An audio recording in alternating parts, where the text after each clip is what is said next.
केंद्रीय इस्पात राज्य मंत्री फग्गन सिंह कुलस्ते अल्प प्रवास पर जबलपुर पहुंचे। इस दौरान उन्होंने कुछ कार्यकर्ताओं से मुलाकात भी की।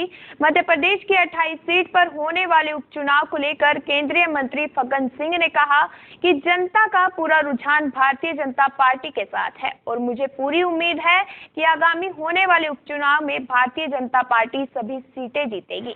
केंद्रीय मंत्री फग्गन सिंह ने कहा कि मैं लगातार ग्वालियर अंचल पर चुनाव प्रचार कर रहा हूं। वहां की जनता भी चाह रही है कि शिवराज सिंह चौहान ही उनके मुख्यमंत्री रहे। उन्होंने यह भी कहा कि भाजपा के प्रति सकारात्मक माहौल बना हुआ है और अभी तो हमारे पास एक सप्ताह का और समय है और इस उपचुनाव को जीतने के लिए भारतीय जनता पार्टी का हर एक कार्यकर्ता पूरी ताकत झोंक देगा। तो सुर्खी से आ रहा हूँ अभी जी चुनाव प्रचार से, और अब भोजन करके घर निकलेंगे। चुनाव की बात की जाए, उपचुनाव है अभी सुर्खी से लौटे हैं, किस तरह का वहाँ पे? सुर्खी का वातावरण ठीक है। मेरे यहाँ 4 कार्यक्रम अलग अलग क्षेत्रों में हुआ है। लोगों का रिस्पॉन्स तो बहुत अच्छा मिल रहा है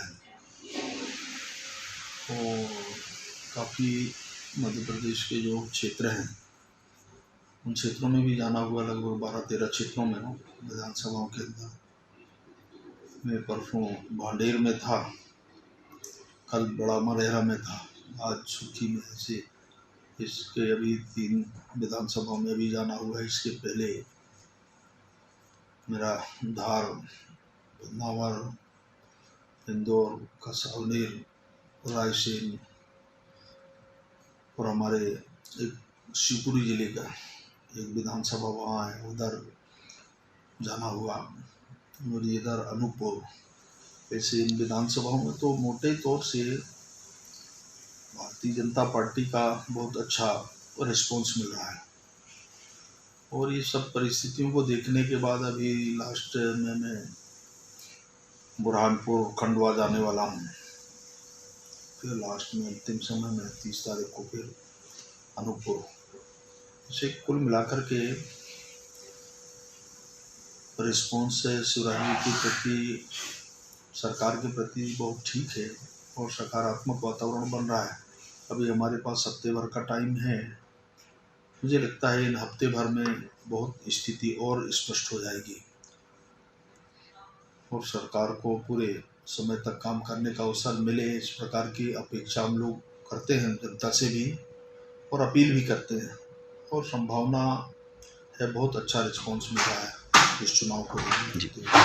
नवरात्रि भी है और कोरोना काल भी चल रहा है, तो क्या संदेश देना चाहेंगे देशवासियों को? देखिए, नवरात्रि हम परंपरागत नवरात्रि का भी कार्यक्रम हम करते हैं। इस बार सरकार ने भी फैसला किया कि भीड़ भाड़ नहीं हो और जो भी दर्शन करने वाले लोग होते हैं अपने क्रमबद्ध तरीके से समय और बाकी उसकी दृष्टि से होना चाहिए।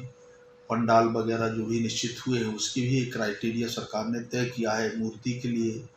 तो इस प्रकार की स्थिति है सामान्य। चूँकि इस कोरोना से जब हम देख रहे हैं, कोरोना के लिए भी जो हमारी गाइडलाइन है उस आधार पर हम सबसे भी अपेक्षा करते हैं। प्रधानमंत्री जी ने भी कहा है और राज्यों को भी हमने अपेक्षा किया है कि इन सब चीज़ों पर ध्यान रखना चाहिए। सोशल डिस्टेंसिंग, सामाजिक जो दूरी है, और मास्क, सैनिटाइजर, ये चुनावों की दृष्टि से भी इसको भी अभी बड़े जो सभाओं के लिए कंपलसरी किया है।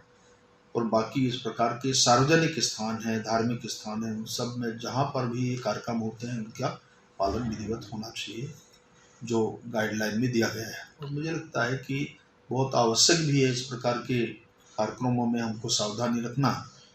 और निश्चित हम इससे मान्यता को मानने वाले लोग हैं तो स्वाभाविक लोगों का उत्साह तो रहता है, परंतु इस संकट के कारण सरकार ने गाइडलाइन जो दिया है उस गाइडलाइन के आधार पर हम अपने एक सीमित रूप से हम हमारी जो पूजा पद्धति है, धार्मिक आस्था है, उसको हम कर रहे हैं।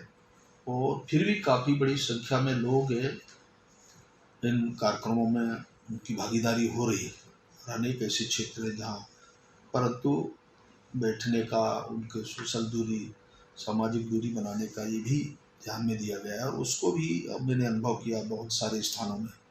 तो मुझे लगता है कि सभी लोगों को भी मैं अभी नवमी और परसों दशहरा की बहुत बहुत शुभकामनाएं देता हूँ।